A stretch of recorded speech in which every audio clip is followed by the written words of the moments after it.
내 마음에 무엇이 머물고 있는가라는 제목으로 오늘 같이 말씀을 나누기 원합니다. 여러분, 다윗의 생애 거의 이제 말년, 거의 마지막쯤에 드리는 기도를 우리는 계속해서 보고 있습니다.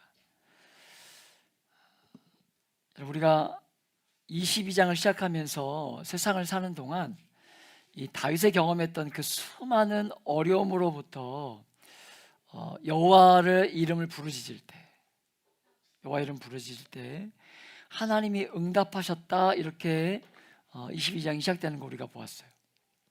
그래서 나의 방패이시고 산성이시고 도움이시며 환난 중에 만난 큰 피난처이시고, 이렇게 주님에 대한 여러 고백들을 쏟아놓으면서 여러분, 이 시편이 아니죠, 이 22장, 사무엘하 22장이 그렇게 시작되는 것을 보여줍니다. 오늘 우리가 읽은 말씀은 하나님께서 그렇게 선대하신 다윗에 대한, 이 다윗의 삶에 대한 모습을 고백하고 있는 그 내용을 나누고 있습니다. 오늘 말씀 읽었지만 오늘 읽은 말씀을 우리가 좀 제대로 해석하기가 어려울 수도 있는데, 이 단락만, 우리가 읽었던 말씀만 보면 좀 이해할 수 어려울 수 있는데, 22장의 전체에 흐르는 그 흐름 가운데 이 말씀을 이해하면 여러분 조금 오늘 말씀을 이해하기 쉬울 수 있는 말씀으로, 여러분, 하나님께서 이렇게 다윗을 도우시고 하나님께서 다윗을 축복하셨는데, 여러분, 그 다윗은 그 원인이 뭐라고 이야기하고 있는 거예요? 21절에 보니까 같이 한번 읽어볼까요? 21절 시작.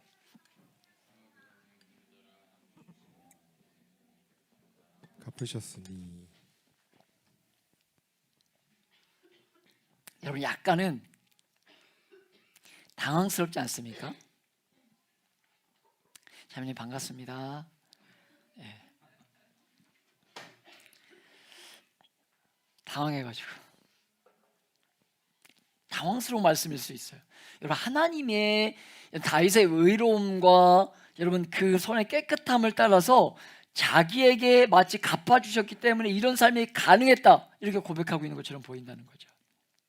여러분요, 기독교의 제일 중심이 무엇입니까? 기독교라는 단어를 우리가 설명할 때에 가장 핵심적인 단어 중에 하나가 무엇일까요? 할렐루야. 네, 십자가를 다른 말로 좀 풀면 구원을 다른 말로 풀면 영생. 그 영생이 뭐예요? 우리에게 주어진 영생이 뭐예요? 그게 뭡니까? 자신 있게 하세요. 선물 드립니다. 사랑. 그러니까 그 사랑이 뭐냐고요? 은혜. 할렐루야. 이따 예배 끝나면 우리 박정철 집사님 다 한 살씩 안아주세요. 이렇게. 네, 축복합니다 하고 안아주세요. 은혜죠.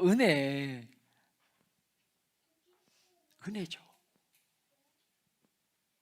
하나님께서 자격 없는 저와 여러분을, 여러분, 우리의 공로나 조건이나 어떤 일한 것에 근거하지 않고 자격 없는 우리에게 먼저 찾아와 주셔서 복을 주신 것, 그것이 기독교의 핵심이죠. 그게 기독교의 핵심이에요. 그런데 여러분, 다윗은 마치 자기가 뭔가를 잘해서 지금 받고 있는 것처럼 그렇게 말하는 것 같지 않습니까? 그러나 여러분, 오늘 말씀을 세번역 성경으로 읽어보면 여러분 이렇습니다. 제가 읽어드리겠습니다. 내가 의롭게 산다고 하여 주님께서 나에게 상을 내려주시고 나의 손이 깨끗하다고 하여 주님께서 나에게 보상해 주셨습니다. 이렇게 기록되어 있어요. 여러분요, 이 개역개정으로 번역된 성경과 세번역 성경에 우리가 똑같은 의미로 우리가 볼 수 있지만, 여기 조금 더 세번역 성경을 읽었을 때에 여러분, 이 모든 것들을 하게 하신 분이 누구이다? 바로 우리 하나님이다 라는 것들을 조금 더 부각시키고 있음을 볼 수 있어요. 여러분, 은혜를 아는 자의 삶은 어떤 삶일까요? 은혜를 아는 자의 삶은 어떤 삶일까요?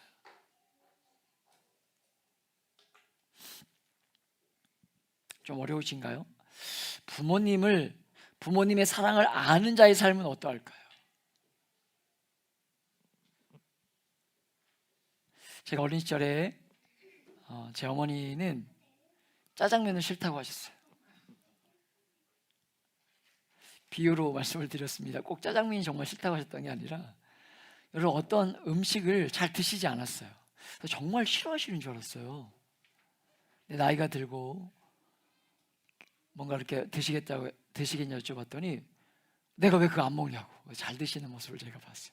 식성이 바뀌실 수도 있지만 가난한 어린 시절 자녀를 더 하나라도 먹이고 싶으셨던 어머니의 마음이 아닐까.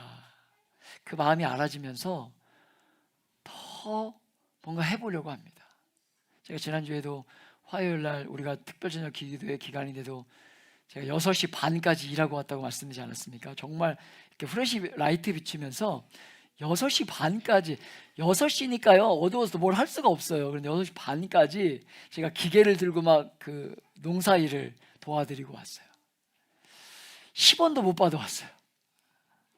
그런데 제가 그 부모의 어머니의 마음을 아니까 그렇게 섬기고 싶은 거예요. 나를 위해 그렇게 헌신하셨지. 나를 위해 그렇게까지 하셨지. 여러분 한쪽의 면이지만 이렇게 표현하는 부모도 계시고 다르게 표현하는 부모도 계시고 또 다른 모양의 또 모습으로 표현하는 분들이 분명 여러 가지 모양이 계실 것입니다. 여러분요, 내가 뭔가를 해서 하나님께 타내는 게 아니에요. 예쁜 짓을 해서 타내는 게 아니에요. 하나님이 먼저 우리를 찾아오셨고 선대해 주시고 그분이 우리를 만나 주셨기 때문에 그분의 거룩함을 따라서 순종하면서 행하려고 하는 그 은혜를 아는 삶. 은혜는요 우리의 삶을 위한 은혜이고, 여러분 그 하나님의 베푸신 은혜는요 우리의 거룩을 생산해내는 능력이라는 거예요. 그 은혜가 지금 다윗은 그 이야기를 하고 있는 것으로 내가 의롭게 살았기 때문에 하나님이 나에게 복 주셨다 이렇게 말하는 것이 아니라 하나님이 나를 선대하시고 은혜로 대하시고 그 은혜를 내가 알기 때문에, 그 아버지의 마음을 내가 알기 때문에 은혜에 걸맞는 하나님을 향한 거룩한 그 거룩과 선한 삶으로 자기를 드러내었고, 이 불의한 세상에서 그 세상의 흐름을 쫓아 살려고 하지 않고 하나님의 은혜를 알고 하나님을 만난 자처럼 살았더니 하나님이 복 주셨다. 여러분 예전에 도깨비라는 드라마가 있었죠. 보셨는지 모르겠지만 도깨비의 내용 중에 저는 우리는 도깨비를 믿지는 않습니다. 그런데 그 드라마상의 내용 중에 되게 복음적인 내용이 많이 나오더라고요. 그런데 저는 외국에 샀던 어떤 어린이였다가 변호사였다가 돌아가시는 분인데 어떤 신적인 존재를 알았기 때문에 자기는 이제 함부로 살 수가 없었다 이렇게 고백하는 내용이 나와요. 마지막에 제가 신적인 존재를 알아버렸기 때문에 함부로 살 수가 없다는 거예요. 제가 그 메시지를 드라마에서 보면서 얼마나 은혜를 받았는지 몰라요. 드라마에서도 저렇게 뭔가 존재를 알면 함부로 살 수가 없는 거죠. 어떤 정말 영적인 존재가 있다는 걸 아는데 어떻게 그 앞에서 함부로 살 수 있나는 거예요. 사랑하는 여러분, 우리가 이 땅을 살아가는 동안에 정말 많이 듣는 이야기 중에 하나가 무엇입니까? 그렇게 살면 세상에서 살아남을 수 없다는 거예요. 그렇게 살면. 그래서 그렇게 살아서 이 치열한 경쟁 속에서 어떻게 살아남겠냐는 거예요. 이런 말 많이 듣지 않습니까? 그러니까 세상의 흐름처럼 좀 그렇게 얕게 살라는 거예요. 얕게 살라는 것입니다. 여러분 자녀들도 그렇게 양육하고 계십니까? 얕게 좀 살아라 이렇게 가르치고 계십니까? 여러분 그렇게 사는 사람들이 잘 사는 것처럼 보여요. 잘 사는 것처럼. 그런데 여러분, 그렇게 세상의 방식대로 살면 잘 돌아갈 것 같지만 여러분 절대로 그렇지 않다는 것으로. 오늘 다윗이 말하고 있는 것은 자격을 갖추었더니 복을 주셨다 이렇게 말하는 게 아니에요.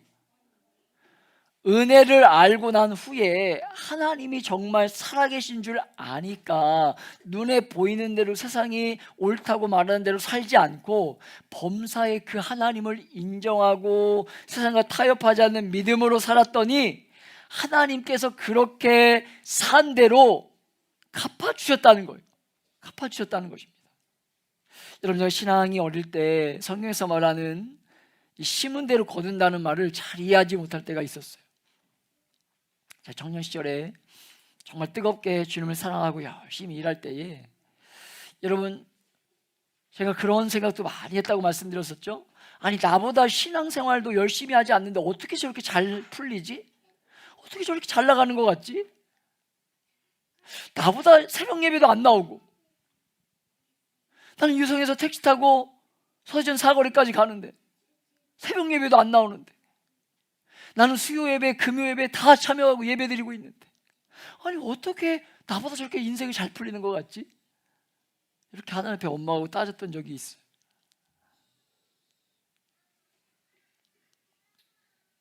여러분, 실제로 그렇잖아요. 우리가 세상을 사는 동안에 불이익한 세상이기 때문에 덜 심고 많이 거두는 것들을 보게 돼요. 덜 심었는데 더 거두는 것 같아요. 저렇게 살고 싶어요. 그러면 이 땅에서 잘 먹고 잘 살 수 있을 것 같아요. 그러나 여러분, 하나님의 나라에는요 절대로 그런 일이 없다는 것으로. 여러분, 이 땅에서도 마찬가지입니다. 여러분요, 그렇게 해서 결국 잘 되는 것 같지만 여러분, 끝이 있어요. 뿌린 대로 거두는 것입니다. 여러분이 믿음으로 정말 하늘에 뿌리면 그렇게 거두게 될 것이라는 것으로. 우리는 그런 개념을 가지고 하나님을 잘 보아야 되는구나 자꾸 이렇게 생각하기도 하는데, 그런 것이 아니라 세상에서 줄을 잘 써야 된다고 하는 것처럼 하나님께도 잘 보이면 되는구나 이런 것이 아니라, 하나님의 은혜를 알고 그 은혜를 받은 자답게 우리가 뿌리면서 살면 반드시 뿌린 대로 거두게 될 것이라는 것으로. 하나님 우리에게 기대하시는 거룩과 성결한 삶에는요 반드시 열매가 있다는 거예요. 세상의 가치관이 기준이 되어버린 것 같은, 그래서 눈에 보이는 것이 그런 것처럼 보이는 이 불의한 세상을 살면서 우리가 낙심하지 않도록, 그거 전부 아니다, 줄 잘 서고 이 세상의 방식대로 살면 잘 풀리는 게 아니야, 그거를 우리가 낙심하지 않도록 오늘 다윗은 그 이야기를 우리에게 해주는 거예요. 그 인생의 말미에 거의 마지막쯤에. 사랑하는 여러분, 그렇다면 여러분과 제가 하나님을 따라 공의롭게 살고 손의 깨끗함을 따라 사는 그런 방식이 어떤 삶의 방식이냐는 거예요. 어떤 삶의 방식. 오늘 우리에게 22절의 말씀을 보면, 우리가 다음 주에 계속 이어서 보겠지만 두 가지를 보여주고 있는데 22절 23절을 같이 한번 읽어볼까요? 함께 읽어봅니다. 시작. 이는 내가 여호와의 도를 지키고 악을 행함으로 내 하나님을 떠나지 아니하였으며 그의 모든 법도를 내 앞에 두고 그의 규례를 버리지 아니하였음이로다. 아멘. 오늘 우리가 보게 될 첫 번째 기준은 이 다윗이 무엇으로 살았다는 것입니까? 어떻게 하면 하나님에 따라 공의롭게 살고 손을 깨끗하게 살 수 있냐면 말씀을 따라 살았다는 거예요. 말씀을 따라 힘을 다해서 순종하며 살아왔다는 것입니다. 말씀이 자기의 삶의 기준이 되어서 세상의 원리를 선택하며 말씀을 뒤에 숨기지 않고 말씀이 자신의 삶의 기준과 근거가 되도록 그렇게 살아왔다는 거예요. 그렇기 때문에 하나님의 공의를 따라 손의 깨끗함을 따라 갚아주셨다 이렇게 고백하고 있더라는 것입니다. 여러분, 우리가 이런 말씀을 들을 때에 사실 마음에 불편함이 있기도 합니다. 왜냐하면 우리가 말씀을 따라 사는 삶에 실패가 있기 때문에. 말씀을 따라 사는 삶에 반드시 실패가 있기 때문에 자꾸 우리는 이런 표현들을 들을 때에 불편하게 돼요. 이번 주도 이 말씀을 초부터 주초부터 이렇게 묵상하는데, 주중에 제 아이를 이렇게 아침에 학교 가는 길에 막 혼내가지고 막 혼내고 보냈는데 하루 종일 마음이, 그리고 말씀을 이렇게 묵상하고 준비하면서 또 이렇게 말씀이 저와 탁 부딪히면서, 아유, 이 죄인 또 내 그 성질을 죽이지 못하고 드러냈구나. 하나님 또 말씀 앞에 저를 이렇게 대면하게 하시면서 그날 또 오후에 시간을 내서 아이와 잠깐 교제하는 시간을 갖기도 했어요. 여러분, 자꾸 우리가 이런 표현들을 들을 때마다 불편할 수 있지만, 그러나 그런 뜻이 아니라는 거예요. 하나님 앞에서 완전해서 복받을 자가 어디 있습니까? 아유, 난 저렇게 하면 신앙생활 못하겠네. 그런 완전에 이를 존재가 어디 있겠어요, 이 땅에서.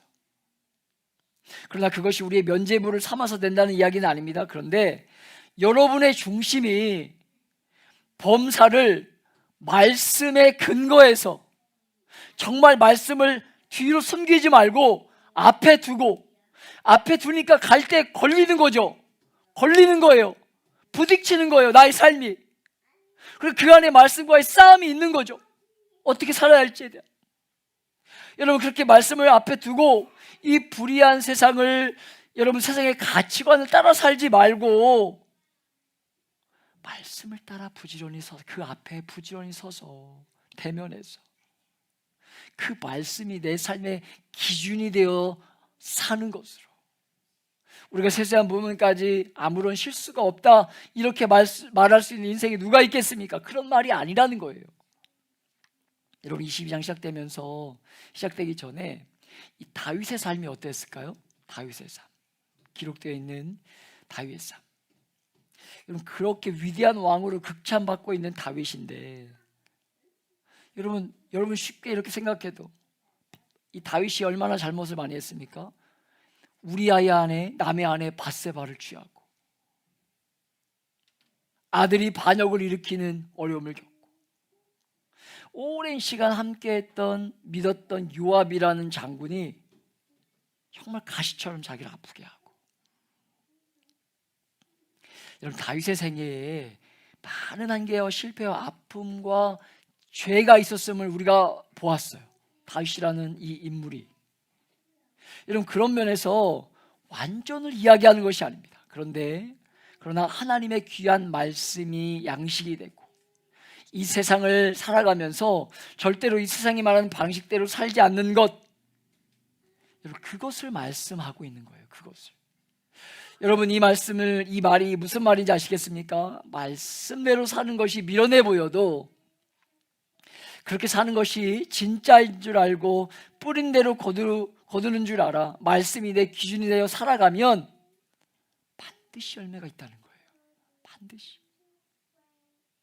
여러분, 흠집이 없는 완전한 삶은 절대로 자신이 없습니다. 그러나 여러분, 주님을 만난 백성처럼 비록 삶의 자리에 수많은 말들이 들릴지라도 하나님의 말씀에 귀를 기울이고 하나님께 내 인생의 가치를 걸고 하나님의 말씀에 내 인생의 전부를 걸고 사는 것, 그게 중요한 거예요. 그게 하나님을 만나고 은혜를 알고 우리가 우리 인생에 찾아온 그 사랑의 핵심, 바로 그 말씀을 붙들고 사는 것, 그것이 여러분요, 거기에 우리가 정말 생명을 걸고 살 수 있어야 된다는 거예요. 여러분요, 잔재주에 우리 인생 걸지 맙시다. 너무 눈에 보이는 것들에게만 너무 마음을 빼앗기지 맙시다. 여러분, 제가 이렇게 볼 때 머리가 좋고 총명한 사람들의 단점이 뭐냐면 계산이 참 빠른 것 같아요. 계산이. 지난달인가요? 우리가 큐티하면서 보았던 것처럼 세상과 하나님 사이에 각각 발을 두고 계속해서 저울질하는 것 보지 않았습니까? 그러니까 어떻게 돼요? 결국 망하죠. 누구처럼? 아합처럼. 아합이라는 왕처럼 망해요. 지금 다윗이 말하는 것은요, 결국은 말씀대로 되더라.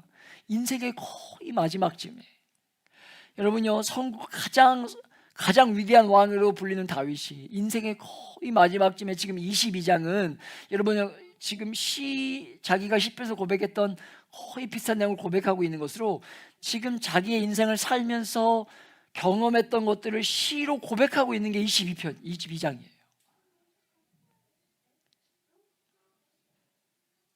그렇게 말미에 이렇게 살면서 결국은 말씀대로 되더라. 믿음으로 살면 안 된다 하는데 하나님 말씀대로 믿음으로 사니까 복 주시더라. 그 이야기를 지금 하고 있는 거예요. 여러분 삶을 돌아보세요. 인생에 제일 행복하고 감격스럽고 삶의 그 평탄한 때가 언제냐면 말씀이 들려지는 자리에서 말씀과 동행하며 살 때예요. 좀 더 쉽게 얘기해 볼까요? 우리가 하나님의 은혜 안에 살면 우리의 삶이요, 은혜를 아는 자의 삶은요 늘 빚진 자의 삶과 같아서 우리의 마음이 너그러질 수밖에 없어요. 거저받은 인생이기 때문에. 여러분요, 그렇기 때문에 말씀 앞에 서는 것이 중요하다는 것입니다. 제가 요즘 이 세대를 사는 사람들을 이렇게 볼 때 너무나 많은 사람들이 뭐랄까요, 미식가인 것 같아요. 미식가. 이 시대에 사는 너무 많은 사람들이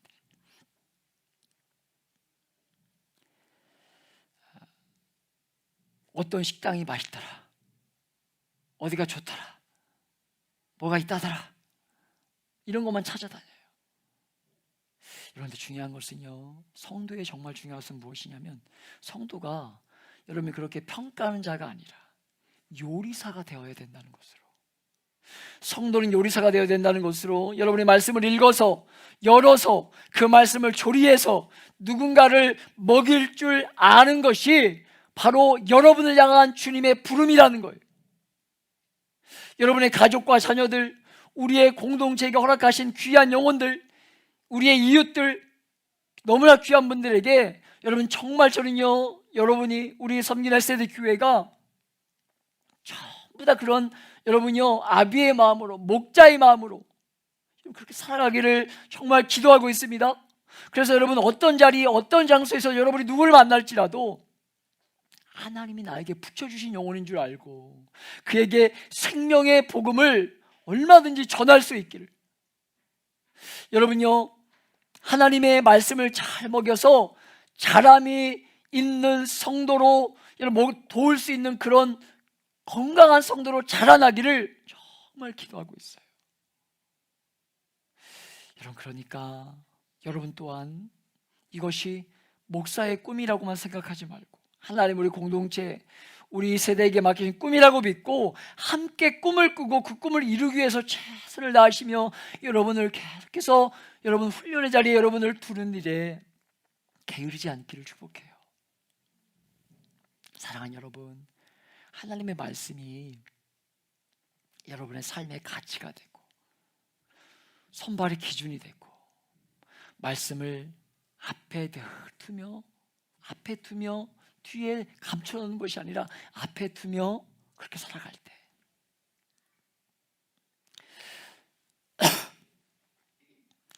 그렇게 살아감으로 내가 그렇게 살았더니 하나님께서 이런 복을 주시더라, 이런 그런 다윗과 같은 믿음의 고백을 쏟아놓을 수 있는 그런 풍성한 만남을 좀 여러분 누리고 맛보는 저와 여러분이 되시길 예수님의 이름으로 축복하며 기도합니다. 아멘.